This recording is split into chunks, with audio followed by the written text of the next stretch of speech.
الحمد لله رب العالمين، والصلاة والسلام على أشرف الأنبياء سيد المرسلين وعلى آله وصحبه ومن تبعهم بإحسان إلى يوم الدين. أما بعد، أعوذ بالله من الشيطان الرجيم. بسم الله الرحمن الرحيم. وتمت كلمة ربك صدقا وعدلا لا مبدل لكلماته وهو السميع العليم. وقال عز من قائل: إنما يفتري الكذب الذين لا يؤمنون بآياتنا وأولئك هم الكاذبون. انتہائی قابل قدر لائق صد احترام حاضرین مجلس، اللہ مالک الملک قرآن مجید کے اندر ایک حقیقت دنیا کو سمجھا رہے ہیں.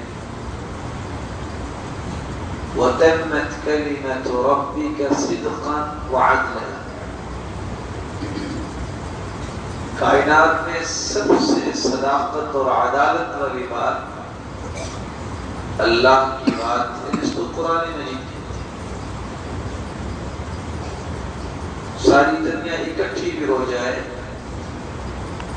نہ تو اس کی صداقت و عدالت کا مقابلہ ہو سکتا ہے اور نہ ہی اس میں تبدیلی ہو سکتی ہے. اللہ ذوالجلال والاکرام نے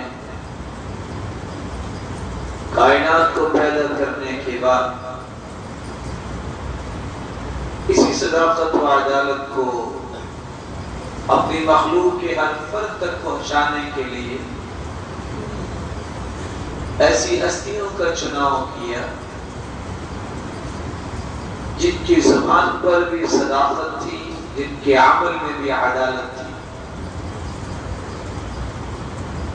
سرتاج رسول محمد رسول اللہ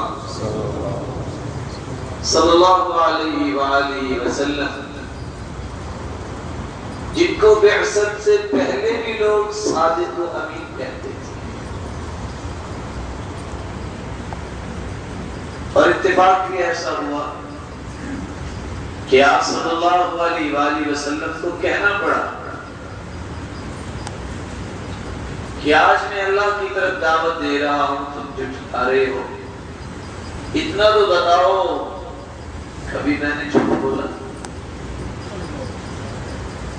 ان کو کہنا پڑا، باوجود اس کے کہ وہ ماننے کے لیے تیار نہیں تھے، لیکن اس بات میں مجبور بھی تھے کہ اب ہم بھی تو سچ ہی بولیں گے. میں جربناک کذبا، ہم نے آج تک آپ کی زبان سے جھوٹ نہیں سنا. ہرقل کے سامنے جب ابو سفیان رضی اللہ تعالی عنہ اسلام سے پہلے جب ہرقل نے پوچھا وہ ہے اس کا کوئی رشتہ دار بھی جس کے بارے میں لوگ کہتے ہیں کہ اس نے نبوت کا دعویٰ کیا ہے؟ کچھ سوالات کی. ان سوالات میں ایک سوال یہ بھی تھا، یہ جو دعویٰ کرنے والا جس کو ایک مسلمان کو سرتاج رسول کہتا ہے، کبھی اس نے جھوٹ بھی بولا؟ یہ سوال سننے کے بعد ہرقل کا ابو سفیان چپ ہو گیا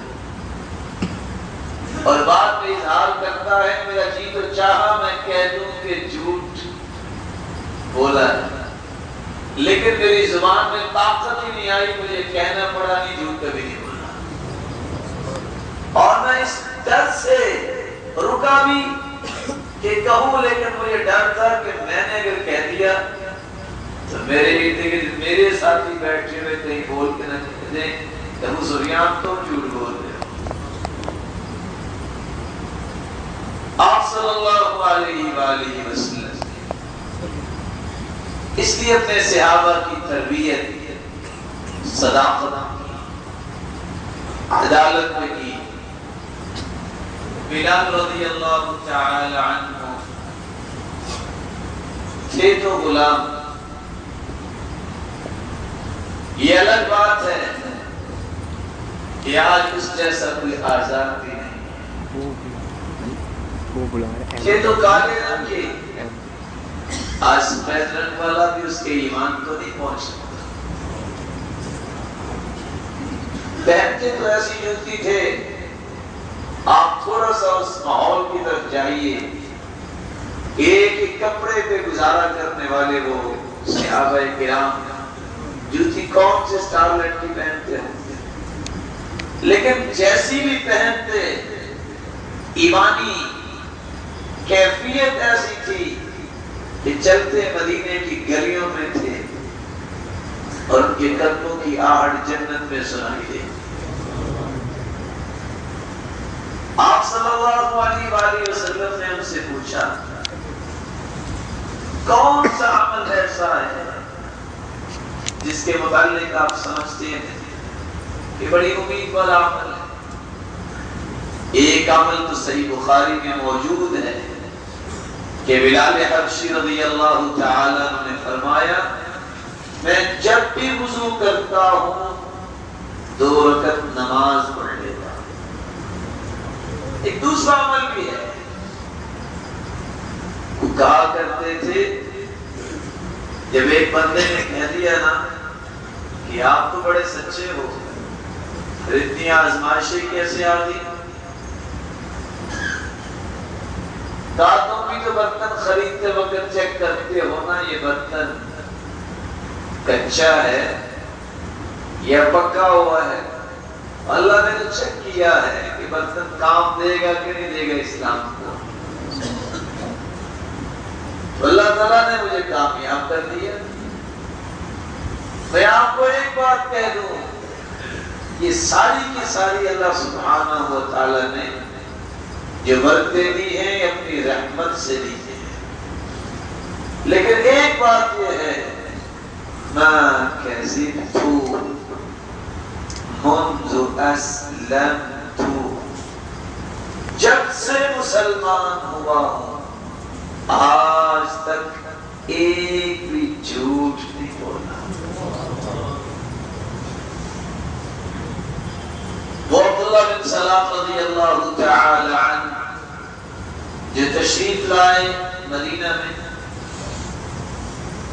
اور دیکھ رہے ہیں کہ سارے لوگ بھاگتے آ رہے ہیں اللہ کے رسول صلی اللہ علیہ وآلہ وسلم کی طرف. ان کا بھی یہ چاہا کہ میں دیکھوں کون ہے جو نبوت کا دعویٰ کرنے والا ہے. پہلی نظر جب آپ صلی اللہ علیہ وآلہ وسلم کے رخ انور پہ پڑی تو زبان پہ سامتا بول اٹھی ان هذا الوجه ليس بوجه كذاب، یہ مبارک اور روشن چہرہ جھوٹا نہیں.